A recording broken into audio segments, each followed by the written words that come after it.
Despite the discoveries of quantum physics, the mind-body split in Western medicine still prevails. Scientists have been trained to dismiss cases like the boy above who used his mind... Well, what boy above? This chap who had the terrible genetic disease. Oh, right, okay. But seemed to have got well. Okay, so scientists... Oh, he's a fucking arsehole. Despite the discoveries... I mean, he's such a dick. Despite discoveries of quantum physics, the mind-body split in Western science still prevails. Scientists have been trained to dismiss cases like the boy above who used his mind to heal a genetically mandated disease as quirky anomalies. I believe, on the contrary, that scientists should embrace the study of these anomalies. Buried in exceptional cases are the roots of more powerful understanding of the nature of life. More powerful because the principle behind these exceptions trump established truths. It's just, again, it's just... It's like a religion. It's like someone who takes something and then they build on it and they build on it, and he's just building more and more on this assumption that because this guy had hypnotherapy, he cured himself, and he's got no evidence for that, and so he's just piling up more belief, more he's just got theory. He's just got more theory, an unexplained event, and he's just piling it up, and it's just more bollocks. The fact is that harnessing the power of your mind can be more effective than drugs. Okay, well, that isn't a fact because he hasn't proven it. He hasn't proven it once. It's a fact. So it's not a fact that harnessing the power of your mind can be more effective than drugs because you haven't proved it. You've been programmed to believe you need. Oh, okay, the drugs you've been programmed you need to believe. This is fucking bollocks. The research... I have never met anyone that says, I you know, from the cradle, I knew I needed to take lithium or... Exactly. That's just fucking... Most people don't like taking drugs. Doesn't he understand? Doesn't he ever look at... I mean, shit, man. You look at people with mental health problems, they don't fucking like taking the drugs. It's one of the problems. They don't like taking them. Arsehole. Okay, so let's start again. The fact is, the harness power on. Minute. The research I also believe you need. Yeah, it's just fucking shite. The research I discussed in the last chapter found that energy is more efficient means of affecting matter than chemicals. Well, you know what? I just don't believe him. He might have found that, actually, but I just don't believe him because he comes out with so much crap. And he bases it on just, like, subjective stuff and conjecture. Yeah, it's pure conjecture. Pure conjecture. It's supposed to be fact as well. Yeah. These horrible conjectures. A current example of reality that challenges the established beliefs of science concerns ancient religious practice. Oh no. Here we go again. Of firewalking. Seekers gathered together daily to... I mean, this guy is just a... Maybe it's April Fool.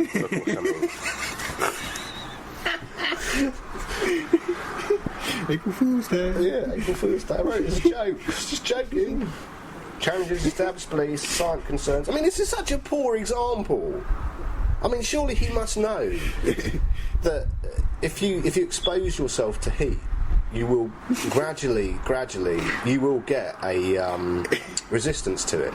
You will form calluses. You'll be more resistant. It's like a child. A child can't drink hot drinks. We can, because we've grown adjusted to it. Yeah. It's the same thing. You know, you take someone off the street and put them on some hot coals, they're going to burn their feet. You take someone that's done it all their life and put them on hot coals, they're just going to walk across. Okay, so, current examples. I mean, this is... Oh, come on, Steve, man, this is a pile of shit. This is what a lot of conspiracy theories are based on.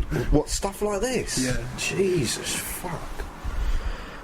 Seriously, anyone who's like interested in science, in firewalking, just, you know, I don't even know if I'm right because this is pure conjecture on my part. But I imagine look it up and you'll probably find that you form calluses and shit. It's like playing a fucking guitar or whatever. I think so. And if you do, because I imagine that anyone, okay, if you stand on some hot coals for long enough, you're going to burn your fucking feet. You're just going to burn. That's why they walk. That's why they don't stand on them.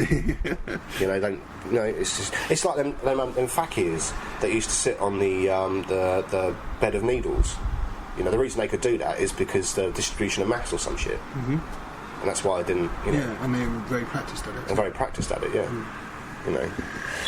Which is amazing. I think it's really fucking amazing. It's more amazing than some bollocks about, they do it because the power of their chi or what the fuck ever. The current example, no. I mean, the fact that someone would actually go to those lengths to do that in the first place is pretty fucking amazing. And I'm going to train myself to sit on pins. Fucking hell. It's all about aesthetics. Even though they're really bored. They're taking up aesthetic lifestyles. Is that what it was? That's aesthetic lifestyles, yeah. Philosophically, yeah. It's kind of... What's something to take a dump? Subgroup of the Stoics. Oh, right. Oh, yeah. Okay, current example of relative challenges established beliefs is firewalkers. Seekers gather together daily to stretch the realms of conventional awareness by walking across beds of hot coals. Measurement of the stone's temperature and duration of exposure are enough to cause medically relevant burns on the feet. Yes, but how calloused are the feet? Did you test their feet? Did you test if they put anything on their feet before they stepped on the stones? You arsehole. Yet thousands of participants emerged in the process totally unscathed. Before you jump to the conclusion the coals are not really that hot, no, I'm not jumping to that conclusion because coals stay hot. Once you've heated them up, they're hot. Consider the number of participants who got seriously scolded walking across the same bed of coals. Right, well that shows you that there's a certain technique to it, surely. Yeah, exactly. That shows you straight away that says to me, okay, there's a certain technique for this. Okay, so does he explore why they got scolded? No, he doesn't. That's a surprise, because it might contradict what he's claiming. I actually think this guy's a total charlatan. I actually think he believes this, because in no way does he ever explore anything that might contradict what he's saying. Exactly. I just think he's just... I mean, maybe he wants to, make lots of money at conventions and stuff by saying, yeah, man, you can believe... I mean, I suppose if you were dying of cancer and you had a guy like this, you said, it's true, you won't die of cancer if you believe. He went, you make a lot of money. So I think you're a fraud, Doctor. What's your name? Lipton, you're a fucking fraud. And you're a cunt. Basically, you're a complete cunt and you're a fraud. And I hope you're not trying to make money out of really sick people who want to believe themselves well, because that just means you're a low-life scumbag parasite. So many fucking parasites like you in the world. In fact, yeah, seriously, what I said about that shotgun earlier is true. Just please take the shotgun and blow your fucking head off, because it's doing the world a favour. Oh, not more. More baffling is the reality of terminal cancer patients who have recovered their lives through spontaneous remissions. Because such remissions are outside the bounds of conventional therapy, science completely disregards the fact they ever happened. Now that is a shame if that happens, because they should really look at why that happens. That's really important. Exactly, that's what I was hoping this book would do. Yeah. I mean, shit, man, he's hit on something so fucking cool there. That's just amazing. I mean, that is amazing. But what's he doing with it? Nothing. He does fucking nothing with it. Spontaneous remissions are dismissed as unexplainable exceptions to our current truths, or simply misdiagnoses. Well, it's possible that someone misdiagnoses. Yeah, that is definitely possible. Definitely possible. I mean, I don't... So they wouldn't necessarily be dismissing it. So it'd be suggesting another reason why. Yeah, it's proving. It's not a hypothesis. But, I mean, so does he not follow that up? I'm not reading any more. It's your turn. Okay. So next he talks about... Next we go on to subdivisions of the mind. The conscious and the subconscious are independent, he reckons. Well, again, where's the evidence for this? I study psychology, and I'm pretty certain that Freud seemed to think that they were very, very intermittently connected. So there's a psychologist who would disagree with him immediately, and particularly since his speciality is supposed to be microbiology and not psychology, I think he needs to take a bit of instruction from some psychologists. So at this juncture in his books, it would have been a good idea if he actually consulted a psychologist. Yeah, to his theories. Yeah, definitely, and a physicist as well. Yeah.